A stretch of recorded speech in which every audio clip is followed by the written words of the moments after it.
Eh bien bonjour à toutes et à tous, c'est Charles de Point de vue de campagne, la chaîne où l'on parle d'agriculture, de l'agriculture d'aujourd'hui en perspective avec ce qu'elle était hier. Si ce type de sujet vous intéresse, eh bien abonnez-vous. Aujourd'hui j'ose ce titre audacieux, il distille depuis plus de 6000 ans. En fait, c'est une technique que l'on utilise depuis la nuit des temps, mais qui reste de la plus grande actualité. Or, dans l'actualité agricole, mais aussi dans l'actualité rurale, mais pas que. Il suffit de se tourner vers l'industrie, à commencer par l'industrie du pétrole et bien d'autres produits. Pour mieux apprécier ce qu'est cette technique, un petit retour dans le passé s'impose. Alors, dans mon passé à moi, c'est la visite à ce voisin qui distillait un après-midi d'hiver. On va le visiter à pied, dans la neige. On se retrouve au chaud dans une petite cabane à côté de la ferme, dans des vapeurs d'alcool et de fruits. Et pour étonner le gosse que j'étais, on prend un peu de ce liquide transparent et on l'enflamme avec un briquet sur la cornue d'alambic, spectaculaire pour un gamin. Alors au-delà des souvenirs personnels, un peu d'histoire s'impose quand même parce que la distillation est un procédé important, ancien, de séparation des liquides. Les historiens et les archéologues estiment que c'est en Mésopotamie et en Perse, mais aussi certainement en Chine, qu'il faut aller chercher la découverte de ce procédé. Tout d'abord, pour les parfums, dans la perspective de soins et de traitement. Le grec Aristote, vers 350 avant notre ère, révèle que l'eau de mer, réduite en vapeur condensée, devient potable. Cette technique a été améliorée par les Grecs, puis les Arabes qui ont contribué à la développer. Dans le siècle juste avant notre ère et après, on retrouve à Alexandrie, en Égypte, des corporations de parfumeurs qui utilisent des alambics pour distiller des essences florales. Au cours des 8e et 10e siècles, ce sont essentiellement les médecins et les alchimistes arabes qui font progresser cette technique. Au 8e siècle, l'alchimiste d'origine yéménite né en Perse, connu en Occident sous le nom de Geber, met au point de nombreux instruments, et notamment la cornue, le bec de l'alambic, afin d'améliorer le refroidissement. Vers 860-870, à Bagdad en Irak, aujourd'hui, Al-Kindi fabrique de l'essence de rose.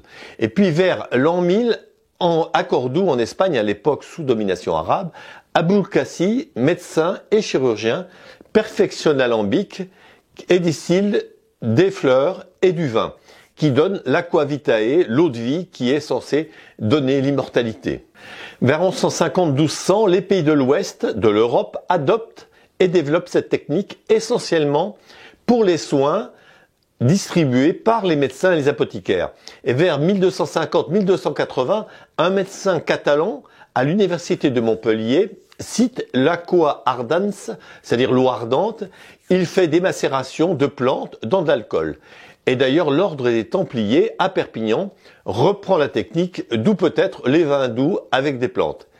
Mais ce n'est pas fini. Un moine franciscain, Vital Dufour, a osé, dans le Gers, aujourd'hui la capitale de l'Armagnac. Il est vrai qu'il est aussi un ex-étudiant de la faculté de médecine de Montpellier. Vers 1295 écrit, dans un ouvrage de médecine, les 40 vertus de l'Aigo Ardento, donc on est en occitan, et retrouvé d'ailleurs dans la Bibliothèque Vaticane, certainement l'ancêtre de l'Armagnac. D'ailleurs, on retrouve de l'eau ardente dans les livres de cuisine et les contes du Vatican. Sous le pape Paul II, on est cette fois en 1464-1465. Donc, les 15e et 16e siècles, c'est le développement des alambics et des alcools pour des usages autres que la santé ou la médecine. Et au XVIIe siècle, on va cette fois retrouver l'Armagnac et le cognac en France, le whisky en Grande-Bretagne ou la vodka en Russie. Au XVIIIe siècle, face à la qualité parfois médiocre de ce que l'on sortait, en 1777 en France, la Société d'émulation des métiers, des arts et métiers, encourage les meilleures manières de construire des fourneaux et des alambics propres à la distillation des vins pour en tirer de l'eau de vie. Ce sera le point de départ d'un grand nombre d'initiatives du côté de Montpellier, Aimé Argan dans ses distilleries. On poursuit aussi au XIXe siècle avec Édouard Adam qui développe un appareil horizontal qui améliore la productivité et la souplesse d'emploi Louis-Sébastien Lenormand dépose 18 brevets dans ce domaine, mais aussi on peut citer Cellier, Blumenthal. On retrouve autour de cette période de nombreux scientifiques et ingénieurs à la recherche de solutions en France, mais aussi en Allemagne. C'est là que le lien entre sucrerie et distillerie devient le plus étroit. Les Saval, père puis fils, à la fin du 19e et au début du 20e, vont devenir la référence pour la fabrication d'appareils à distiller. On retrouve également à cette époque, Ernest Sorel, polytechnicien en 1871, qui va être un pionnier des industries de la distillation, un grand spécialiste des procédés de chimie organique et minérale, et il revient en 1904 en mission pour le ministère de l'Agriculture grâce à son travail sur le moteur à alcool. Encore aujourd'hui, on travaille avec des alambics qui ont près d'un siècle de fonctionnement, même si on les a améliorés en passant de la chauffe directe au bain-marie ou d'un feu au bois pour une chauffe au gaz. Au-delà de ce rappel historique, il serait également intéressant de faire un inventaire de l'évolution de la réglementation qui tournait autour de trois aspects. Un, l'aspect frelaté parfois des alcools. 2, l'impact de l'alcool et de l'alcoolisme, mais aussi ça devient un excellent moyen de prélever de l'impôt. On va passer dans le aujourd'hui et dans le concret grâce à l'accueil que Jacques Colnet, ancien agriculteur qui a repris l'activité de distillateur derrière son père Charles, nous a réservé. On est dans ce coin des Vosges, comme dans de nombreux coins de France, l'activité d'hiver d'un bouilleur de cru qui représente en plus la sauvegarde d'une activité rurale permettant de valoriser une production fruitière locale, au-delà de la vente des fruits frais, mirabelles, cerises, poires dans notre secteur. C'est un moyen de valoriser le reste ou le trop-plein d'une récolte qui serait perdue faute de valorisation. Donc un grand merci à Jacques d'avoir prolongé cette activité rurale, témoin de notre patrimoine multimillénaire. Je lui laisse la parole afin qu'il nous présente cette activité et cette technique.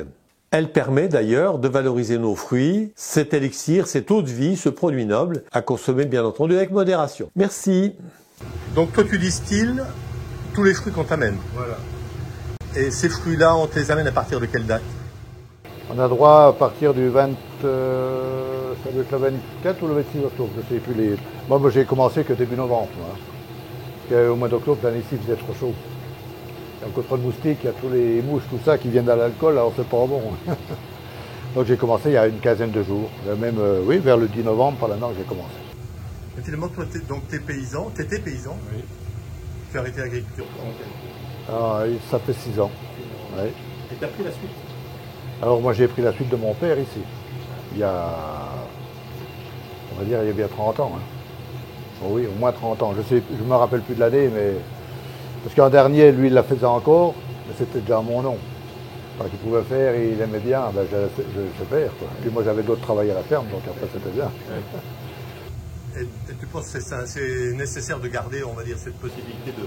Ah ben ça c'est bien, parce que c'est quand même des produits, comment on pourrait dire, nobles. Hein, c'est quand même les produits du terroir, ça. Hein, tu ne trouves pas ça dans le commerce. Hein. Et locaux. Oui, oui. Non, mais c'est ça, c'est les fruits de ton verger, hein, donc, ou de tous les vergers des alentours. Quoi. Ouais, non, mais... Il y a des gens qui ont des fruitiers et qui pensent qu'ils ne peuvent pas finalement conserver leurs fruits et les faire distiller. Parce qu'il y a une confusion entre le droit et le... Mais les privilèges, il n'y en a plus des privilèges, il n'y a plus que quelques personnes qui ont encore 80, 90 ans, je ne sais pas, qui peuvent encore distiller. Hein. Mais bien souvent, c'est les enfants qui distillent pour eux. Quoi. Autrement, maintenant, c'est celui qui a un verger, il a le droit de distiller ses fruits avec un tarif réduit. La taxe, c'est moitié. Les 10 premiers litres d'alcool pur. Donc, il y a un tarif réduit. Oui. Le tarif réduit, les moitiés du tarif normal. Voilà. Et au-dessus de 20 litres, enfin, au-dessus de 10 litres d'alcool pur, ça va le tarif plein. Donc on peut dire qu'aujourd'hui, tous ceux qui sont propriétaires de vergers et qui ont des fruits, ils peuvent mettre à distiller leur... Oui, oui, ils distillent, ils font un tonneau. Après, ils font leur consommation ou ce qu'ils ont besoin. Quoi. Celui qui a des fruits, au lieu de les laisser les pertes, parce que ça coûte quand même beaucoup moins cher que d'acheter de la Mirabelle ou enfin que ce soit n'importe quelle eau de vie dans le commerce. C'est une meilleure qualité. Quoi. Oui, oui. Là, chaque saison, tu as grosso modo combien de producteurs qui viennent te voir?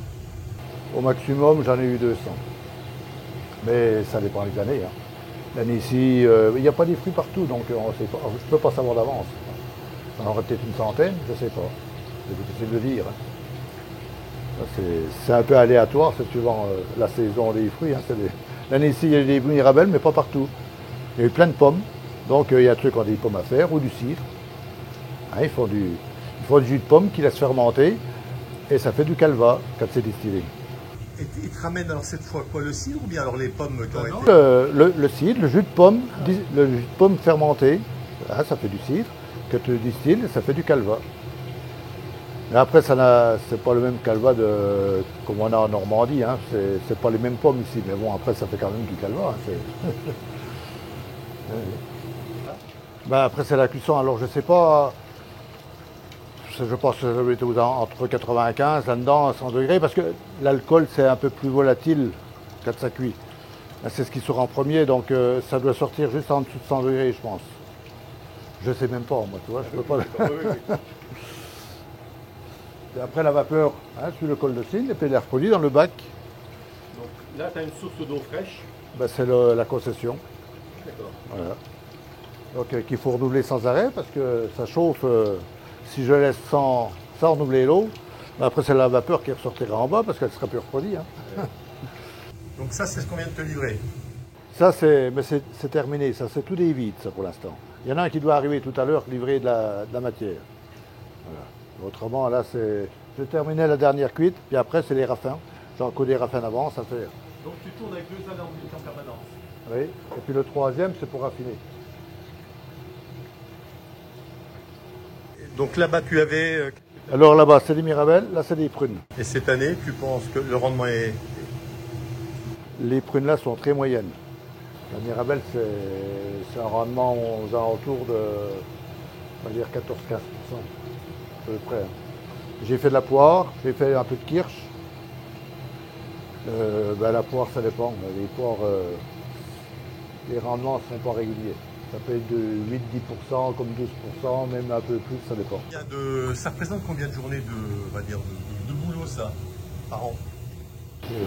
Ça dépend des kilos de fruits qu'il y a à faire dans l'hiver. Hein. Ça peut durer 2 mois, 3 mois, comme 15 jours. Il y a des petites années, je tourne une quinzaine de jours, c'est tout, hein, quand il n'y a pas de fruits. Et puis c'est des petites journées, je fais... Avant, je me rappelle du temps de mon père, eh ben, il commençait en début de saison, ça durait 3-4 mois la saison. Et bon, il avait moins d'alambic, donc il en faisait moins dans la journée. Quoi. Mais il y avait plus de clients, parce que tout le monde avait des droits pour distiller. Ils avaient le droit à 20 litres sans taxe, 10 litres d'alcool pur. Donc ils avaient des fruits, ils distillaient. Hein.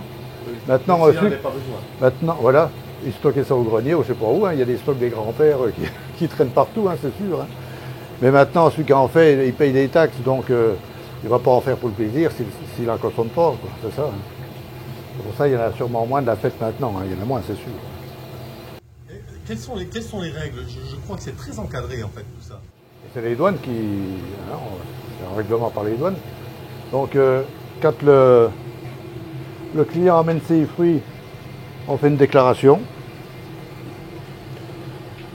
Bon, c'est un bon de transport, mais le transport est arrivé. Donc déclaration, le nom, son adresse, ce qu'il a distillé, le lieu de... Donc celui qui amène les fruits, il remplit ça? Oui, moi je le remplis pour lui si tu veux. Après, il signe la feuille là.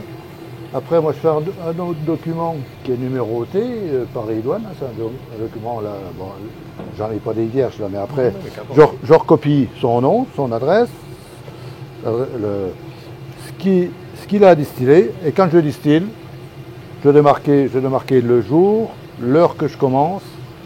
Quand j'ai fini, je dois remarquer l'heure, ce que j'ai trouvé, l'alcool que j'ai trouvé, le nombre de litres, le degré d'alcool. Et quand je raffine, pareil. Je remarque le jour, l'heure que je raffine, avec la quantité que je recharge, parce que là je vais avoir sur les eaux blanches, si j'ai 20 litres d'eau blanche à 30 degrés, je marque 20 litres.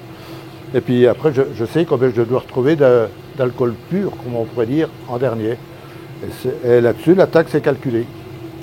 Alors moi, je recalcule toute la taxe, c'est moi qui le refais. Et quand le client vient, il doit me faire le chèque pour les douanes, ici, avant de partir avec l'alcool. Donc toi, tu calcules les droits qu'ils ont à payer et le chèque est arrivé au nom des douanes. Ben, au nom du Trésor public. Voilà. C'est les douanes, parce qu'avant, il fallait aller payer aux douanes, puis revenir chercher l'alcool ici. Donc ça faisait tout un trafic pour simplifier. Après, les douanes m'ont demandé, moi, si je voulais bien encaisser les chèques, mais ne laissez surtout pas partir l'alcool si vous n'avez pas le chèque. Parce qu'après, ils ne peuvent plus l'avoir. C'est déjà arrivé. C'est ta responsabilité. Voilà, après, bon, jusque maintenant, tous ceux qui viennent distiller, ils payent et puis il n'y a pas de souci, quoi. Ils le savent avant d'arriver. Oui, oui. Alors, le litre d'alcool pur, c'est quelle taxe? Là, voilà. Alors, 9,031,40 € pour le tarif réduit et 18,0628 € le litre d'alcool pur à tarif plein.